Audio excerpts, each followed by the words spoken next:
Hello, kindred spirits. How are you on this gorgeous,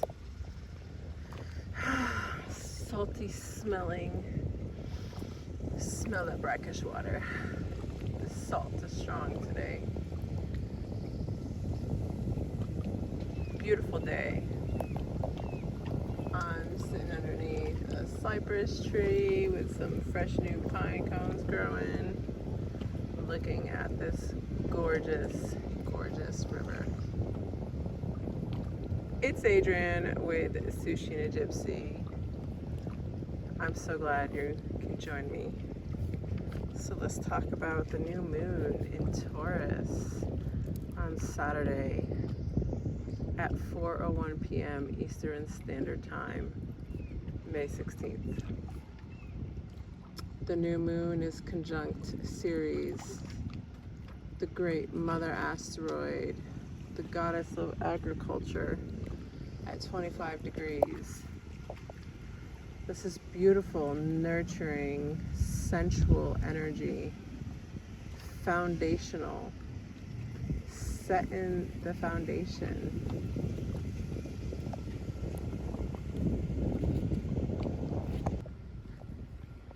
Okay, here we go. Back to this new moon at 25 degrees. The Sabian symbol holds the energy of learning how to behave appropriately, which I find amusing as we look at how the new moon with Ceres is conjunct Mercury at 28 degrees of Taurus, acting as a bridge between the planet it will be traveling to in several hours, the sign it will be traveling to in several hours, Gemini, its own sign, where it will meet up with Uranus and Sedna.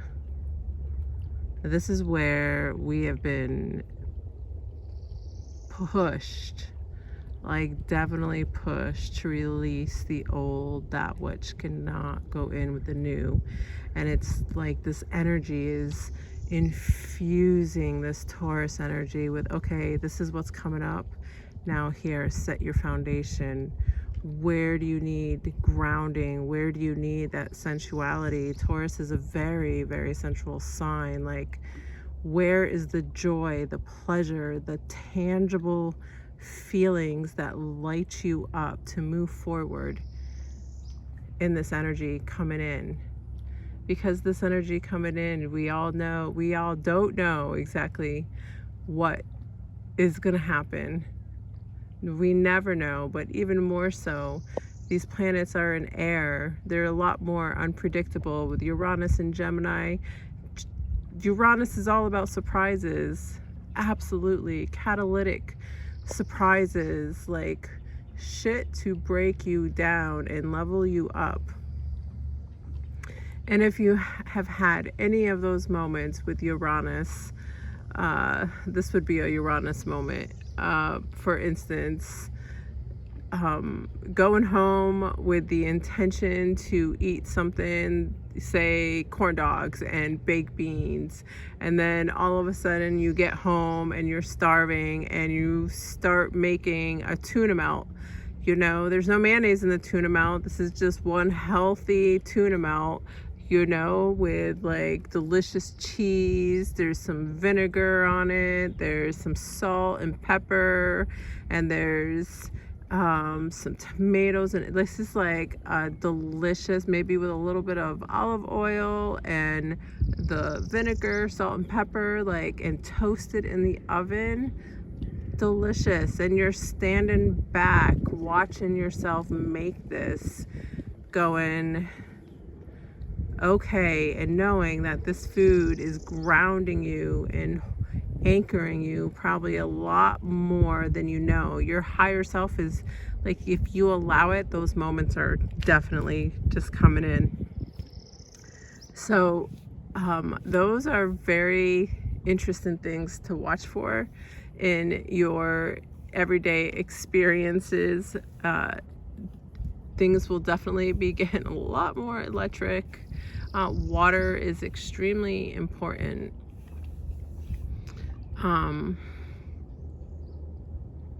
Extremely important as far as especially like grounding or just washing off any excess energy. There's a lot going on over here in the outer world and the inner world, but the inner world is just as electric as the outer world. Remember, as above, so below. And our fascia completely works with the electricity.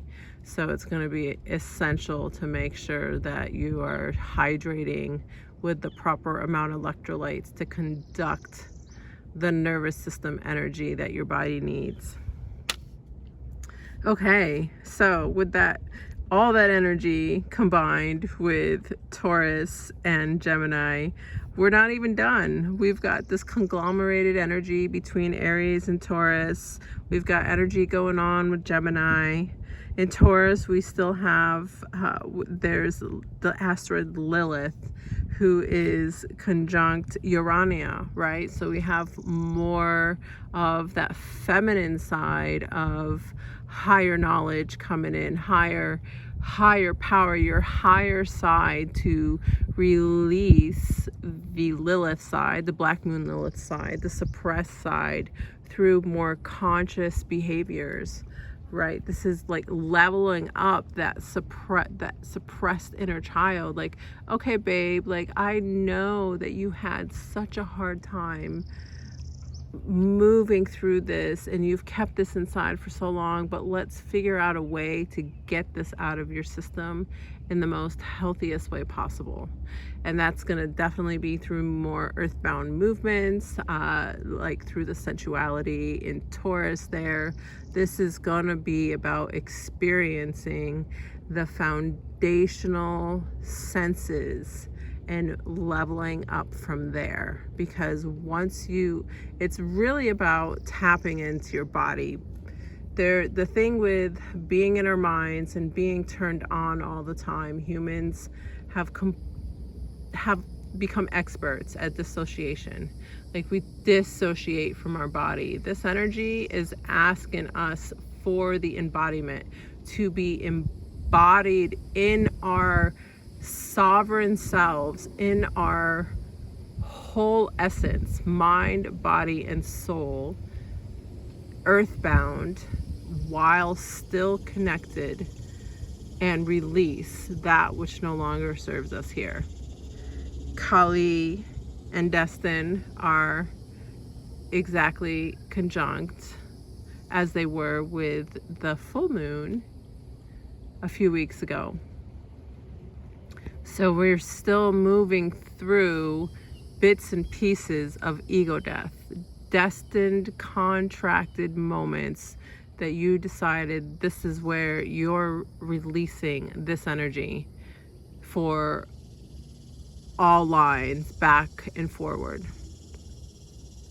Now that energy is part of that grand minor trine that will be exact in July, starting on July 7th, where Uranus is trine Pluto retrograde in Aquarius, and both of those planets are sextile back to Neptune in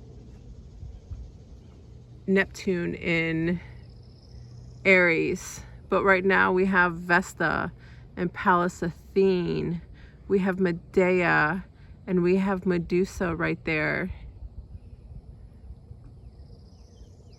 beautifully in the beginning of Aries, bringing in that energy of dissolution of old patterns, resetting the energy for what's new.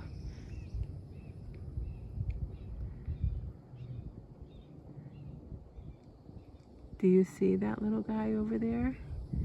I'm not sure if that is a gator. It looks like it might be a gator. And this is the beauty of videos in nature.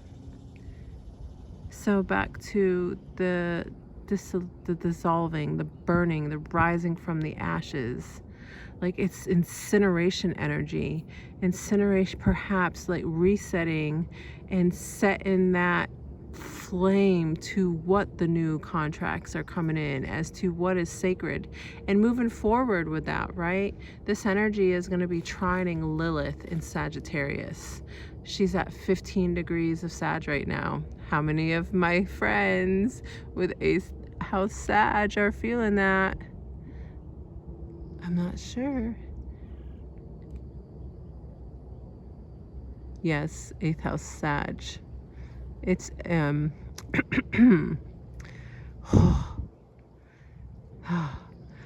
there's no words to explain Lilith in Sagittarius in the 8th house. I'm just saying.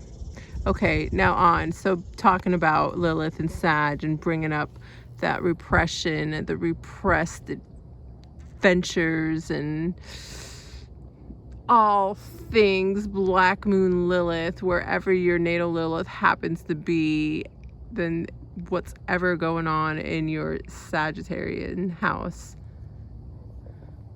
This is where Lilith comes in. Demanding expression. Right? And she will be trining this energy, this Vesta, this Pallas Athene. She's already gone through the trine with the personal planets. And so now this is about bringing forth what's sacred, remembering what was sacred. Yes.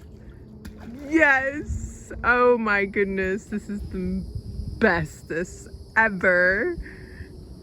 This is pleasures of life while recording a new moon video. So Venusian, oh hello baby, how you doing? Fish out of water. We are definitely fishes out of water. Speaking of which, we have been working through that finger of God, you know, where Pluto retrograde is in Aquarius, is the apex of this quincunx to the south node in Gemini, the south node in Virgo. And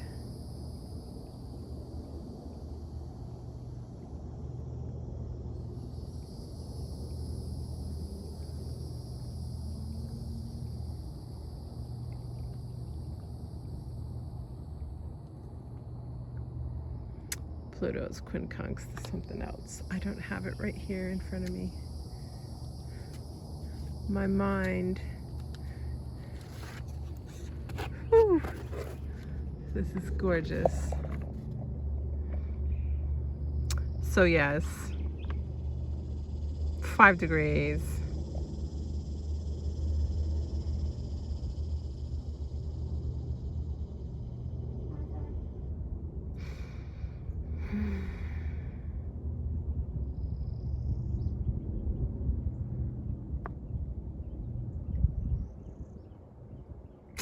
Nope. Yes, my friends. This is the distraction life. It is the south node that is the apex to the quincunx, that is the apex of this finger of God. It is the south node in Virgo releasing that which no longer serves you, the perfectionism, the criticism, like that movement, and how uncomfortable it is as Pluto retrograde demands that we demolish any of those old beliefs that no longer serve us, because as we move forward, we're not gonna have time to be stuck in perfectionism. We gotta get this shit on the road. And Pluto retrograde sextile to Neptune. Yep. It's through the inspired action, the inspired burning of the ashes. You see how that feeds each other, back and forth, one feeds the other. And then of course this sextile is part of that grand minor trine, and the energy is just circulating back and forth, bringing in events and people and places that will awaken us to our next level. This energy, this new moon, is sextile Jupiter in Cancer, so it's very supportive. You've got opportunities abound. You want to tap into your ancestral roots. You want to tap into the abundance of nurturing and movement, and like Cancer's like food, like how you show another human how you love, like through the everyday nurturing effects. That is what is building. It's those opportunities to take those moments and love those moments as you move forward, building that foundation. This is so beautiful, right? I mean, yeah, there's shit that's gonna get hard, and I am not flying high in the clouds all day long. Just definitely while I'm out here at this beautiful river. But it's about finding the loopholes, finding the ease of the energy within the harder things that makes life bearable, that makes it easier to go through. Yes, we still got to do the work. We still got to show up. And for everybody, that looks very differently depending on your background and your blueprint.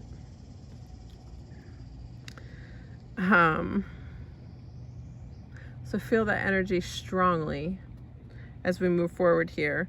We also have the new moon in Ceres. That energy is also semi-square Saturn here in Aries, so giving that a little bit of extra push to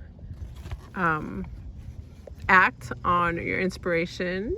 If you have picked up on the energy of like all of a sudden you see something that needs to be done, and perhaps in the past you may have procrastinated, let's say like, oh, I'm gonna move that dresser, and all of a sudden you're like, nah, you know, the old you is like, maybe I'll wait, and the new you like just jumps in, it's like, no, we're moving that dresser right now. Okay, boom, one more thing out of the way. Like we're moving out of this energy, right? We're with the North Node in Pisces, we still have that energy of surrendering to those inspirational moments and moving forward with all of this that's coming to our table, that's coming to our plate.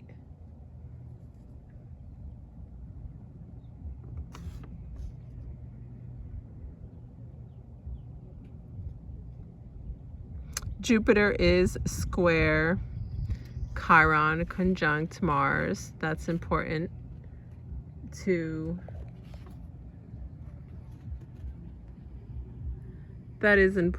bring into the scenario where older wounds,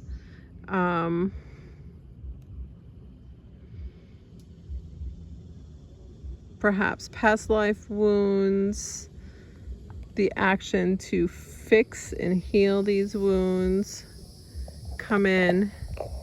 This is the last time that Mars will be meeting with Chiron.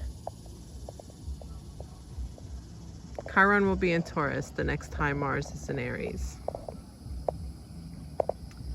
So that's their last and final completion. They've matured with each other since 2018, meeting up every 2 years,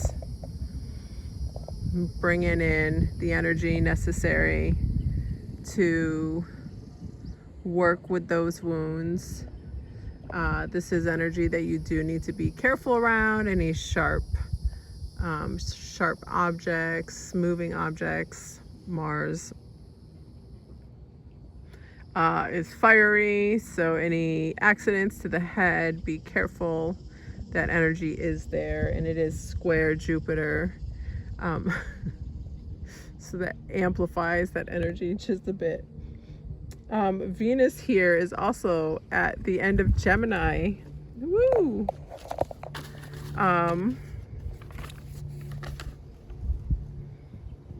sextiling the energy of Mars and Chiron quite beautifully. So just adding a little bit of that flare that will soften that energy just a little bit, make it a little bit more superficial, bringing that energy in, bringing in the joy to love and just to be light about those things that perhaps trigger us, you know.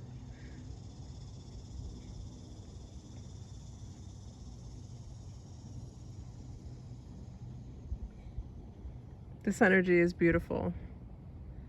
Intentions, make sure you set your new moon intentions for the Taurus, your Taurus house, or the houses that involve Taurus if you practice with other chart systems aside from the whole system.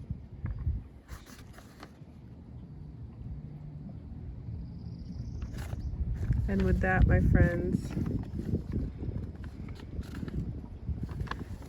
I hope you have a beautiful weekend, that those seeds are planted quite well